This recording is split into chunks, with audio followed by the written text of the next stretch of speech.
허락하신 하나님의 말씀은 이사야서 26장 16절로 21절까지 말씀입니다.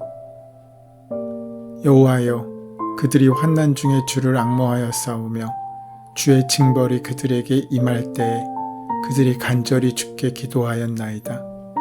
여호와여, 잉태한 여인이 상기가 임박하여 상고를 겪으며 부르짖음같이 우리가 주 앞에서 그와 같으니이다. 우리가 잉태하고 상고를 당하였을지라도 바람을 낳은 것 같아서 땅에 구원을 베풀지 못하였고 세계의 거민을 출산하지 못하였나이다. 주의 죽은 자들은 살아나고 그들의 시체들은 일어나리이다. 티끌에 누운 자들아, 너희는 깨어 노래하라.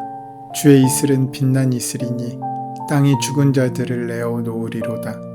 내 백성아, 갈지어다. 내 밀실에 들어가서 내 문을 닫고 분노가 지나기까지 잠깐 숨을 지어다. 보라, 여호와께서 그의 처소에서 나오사 땅의 거민의 죄악을 벌하실 것이라. 땅이 그 위에 잦았던 피를 드러내고 그 살해당한 자를 다시는 덮지 아니하리라.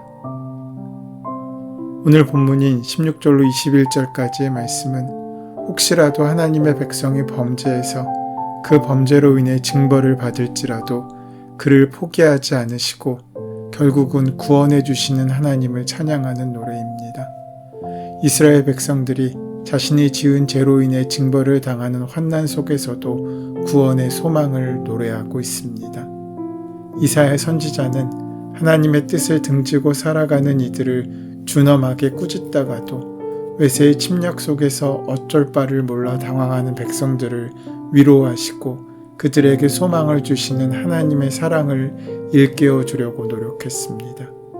이사야는 두려움에 짓눌려 숨소리조차 내지 못하고 있던 사람들에게 기쁨과 감사의 노래를 부를 날이 도래할 것이라고 예고하고 있습니다. 그것은 아직 실현되지 않은 미래의 일이지만 마치 이미 일어난 일인 것처럼 말하고 있습니다. 16절 말씀입니다. 여호와여, 그들이 환난 중에 주를 앙모하여 싸우며 주의 징벌이 그들에게 임할 때 그들이 간절히 주께 기도하였나이다. 여기서 환난은 하나님의 백성들이 자기 죄로 인해 당하는 징벌을 의미합니다. 환난 중에서도 자신이 지은 죄를 깨닫고 기도한다는 사실이 중요합니다. 하나님께서는 사랑하는 자녀를 죄악 가운데 내버려 두지 않으시고 깨닫게 하시고 돌이키게 하십니다. 돌이키게 하시는 방법이 고난일 수도 있고 시험일 수도 있습니다. 그러나 주님은 환난과 고난을 통해 우리로 하여금 가던 길을 멈추게 하시고 잘못된 길에서 돌이켜 바른 길을 걷게 하십니다. 하나님께서 하시는 일을 누가 감히 헤아릴 수 있겠습니까? 하나님은 우리가 생각지도 못할 방법으로 역사를 새롭게 하십니다. 우리는 교만한 자들이 사는 견고한 성을 허무시는 하나님, 의로운 사람들의 길을 평탄하시게 하시는 그 하나님을 믿습니다. 당신을 의지하는 이들에게 견고한 반석이 되신 하나님은 동시에 교만한 자들의 견고한 성을 허무시는 분이십니다. 자기 힘만 믿고 제멋대로 처신하는 이들은 바닥까지 낮아질 것입니다. 이사야는 교만한 자들의 견고한 성이 무너져 내려 억압받던 이들이 그 잔해를 밟고 다니는 광경을 내다보고 있습니다. 예언자를 또 다른 이름으로 선견자라고 부르기도 합니다. 선견자라는 말은 먼저 보는 사람을 가르칩니다. 그는 하나님의 눈으로 세상을 보기에 다른 이들의 눈에는 보이지 않는 것을 먼저 보는 사람입니다. 그가 힘있는 자들의 오만한 웃음소리 앞에서 주눅들지 않는 것은 바로 그 때문입니다. 예언자가 믿는 하나님은 의로운 사람들의 길을 평탄케 하시는 분이십니다. 이 말은 쉽게 수긍하기 어렵습니다. 주님의 뜻을 따르기로 굳게 다짐한 사람, 돈이나 권력, 또 사람과의 인맥이 아니라 하나님께만 희망을 두는 사람, 주님의 영광을 드러내기 위해 늘 마음 쓰는 사람의 길은 결코 쉬운 길이 아닙니다. 세상은 자기를 닮은 사람을 사랑합니다. 하지만 자기의 치부를 드러내거나 자신의 어둠을 드러내고 상기시키는 사람은 싫어합니다. 하나님의 사람들이 걷는 길을 좁은 길이라고 한 까닭이 바로 여기에 있습니다. 그렇다면 하나님이 의로운 사람의 길을 평탄하게 하시는 분이라는 말은 잘못된 말입니까? 만일 평탄이라는 말을 그저 쉽고 안이한 삶으로 받아들인다면 이 말은 우리가 오해하고 있는 말일 수도 있습니다. 하지만 평탄이라는 말을 영혼의 자유라고 받아들여도 된다면 이 말은 우리가 굳게 붙잡아야 할 말씀입니다. 주님께서는 요한복음 8장 32절에서 진리가 너희를 자유롭게 할 것이라고 하셨습니다. 우리가 걷는 길이 고난의 가시밭길이라고 해도 그 길을 통하여 하나님께 이룰 수 있다면 그것은 평탄한 길이고 우리에게 꽃길이 될 것입니다. 어려움이 많을수록 믿음의 사람은 하나님을 더욱 깊이 사모합니다. 하나님께서 개입하셔서 세상의 무질서를 질서로 바꿔주시기를 그런 사람들은 기다립니다. 악인들은 심판을 통해 하나님의 의를 배우고 의인들은 하나님의 개입하심을 통하여 하나님의 평화의 샬롬을 맛보는 날 말입니다. 하지만 불행하게도 악인들은 고통을 통해서 배우지 못합니다. 그들의 영적인 눈이 감겨 있기 때문입니다. 그들의 영혼이 둔감하기 때문입니다. 그들은 하나님의 심판의 손이 그들 위에 높이 들려 있을 때에도 그것을 알아채지 못합니다. 믿음의 사람은 어려운 때일수록 진실하려고 했습니다. 바로 그때 하늘의 빛과 소망이 그에게 유입됩니다. 고난이 유익이 되는 까닭이 바로 여기에 있습니다. 믿음 안에서 산다는 것은 자기의 능력이나 소유 혹은 가능성이 아니라 하나님을 신뢰하고 사는 것을 말합니다. 바울 사도도 일찍이 그리스도라는 보화를 내면에 모신 사람들이 얼마나 당당하게 사는지를 고린도 후서 4장 8절 9절 말씀에서 이렇게 말하고 있습니다. 우리는 사방으로 죄어들어도 움츠려들지 않으며 답답한 일을 당해도 낙심하지 않으며 박해를 당해도 버림받지 않으며 거꾸로뜨림을 당해도 망하지 않습니다. 사방에서 죄어드는 일, 답답한 일, 낙심할 만한 일, 박해가 없어진 것이 아닙니다. 그런 일이 여전히 남아있다고 할지라도 주님께서 함께 하시고 그 마음의 중심에 주님을 모신 사람들에겐 절망이 아닌 소망이 시작된다는 말씀, 그 고백이 우리에게 주어지고 있는 것입니다. 그 고백은 믿음으로 얻을 수 있습니다. 이런 믿음의 고백이 지금 우리에겐 있습니까? 가장 어두운 시간에 이사야는 하나님으로부터 시작되는 희망을 노래하고 있습니다. 히브리서는 믿음이란 바라는 것들의 실상이요 보이지 않는 것들의 증거라고 가르칩니다. 종말론적 미래를 그리며 오늘을 의미 있게 살아가는 것이 믿음이라는 것입니다. 당장 눈앞에 당면한 문제 해결에만 급급하다 보면 우리는 미래에 대한 전망을 잃게 되고 결국은 우리가 만나는 문제의 크기에 압도되어 그 문제의 밥이 되어 버리기 쉽다는 말입니다. 그렇기에 하늘로부터 오는 하나님의 가능성을 붙들어야 합니다. 이사야는 지금 하나님이 열어주시는 평화의 세계를 먼저 내다보고 있습니다. 현실은 힘 있는 자들이 그렇지 못한 사람들을 억압하고 다스리고 있지만 하나님은 그들이 기억조차 되지 않도록 만드실 것임을 확신했던 것입니다. 그렇지만 모든 사람이 그런 확신을 공유한 것은 아닙니다. 시련의 순간, 그 시간은 누구에게나 무겁고 힘든 시간입니다. 시련과 고통은 우리 삶에서 불필요한 것들을 덜어내라는 요구일 때가 많지만 평범한 사람들은 고통을 통해 전달되는 삶의 의미를 알아차리지 못합니다.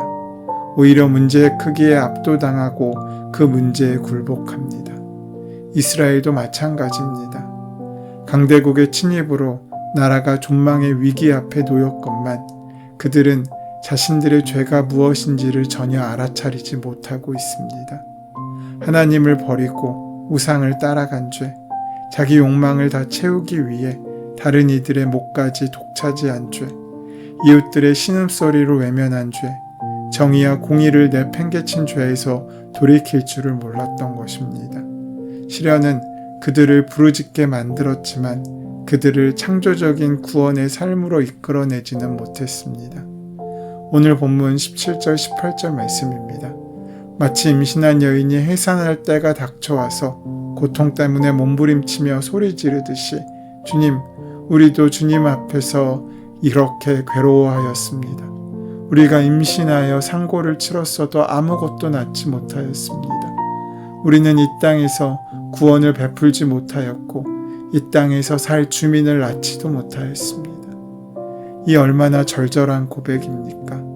상고는 다 치르면서도 아이를 낳지 못하는 상황이 얼마나 기가 막힙니까? 그런데 우리도 그런 것이지 않습니까? 그러나 거기에 희망이 아주 없는 것도 아닙니다. 그런 우리를 불쌍히 여기시는 분이 있으시기 때문입니다. 주님의 백성 가운데서 기적이 일어납니다.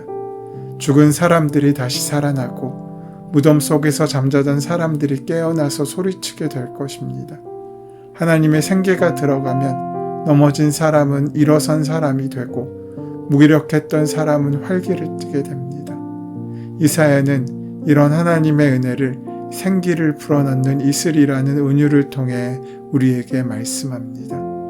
생기라고 번역된 히브리어 오라는 허브라는 뜻이기도 하지만 주로 빛 혹은 기쁨과 행복의 빛이라는 의미로 사용되곤 합니다. 하나님께서는 절망의 어둠 속에 갇혀진 사람들 속에 기쁨의 빛을 불어넣으셔 그들을 일어나게 하십니다. 이사야는 생기라는 말과 이슬을 연결시키고 있습니다. 이슬은 보통 덧없음을 나타낼 때 즐겨 사용되는 이미지입니다. 햇살이 비치면 사라져가기 때문입니다. 그러나 광야를 배경으로 살았던 이스라엘 사람들은 그 이슬이 얼마나 소중한 것인지를 알았습니다. 18절 말씀처럼 우리는 결코 생명과 영혼을 출산하지 못하는 자들입니다. 인생들은 어떤 방법으로도 구원을 만들어내지 못하며 진리와 거룩을 생산하지 못하는 자들입니다.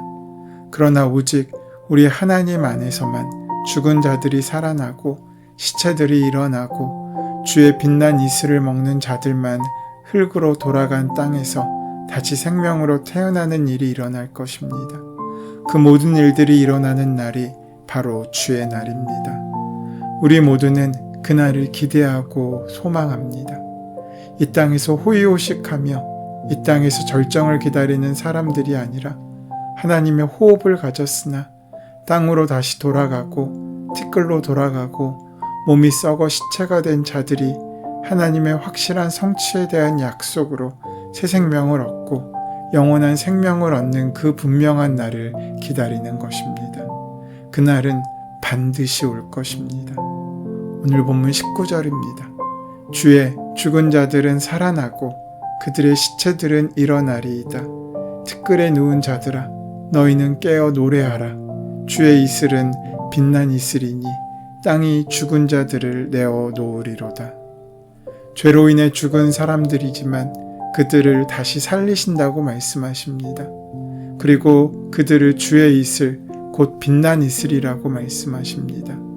빛난 이슬은 어두운 세상을 밝히고 메마른 대지를 적셔 새 생명을 일으키는 이슬이라는 의미입니다.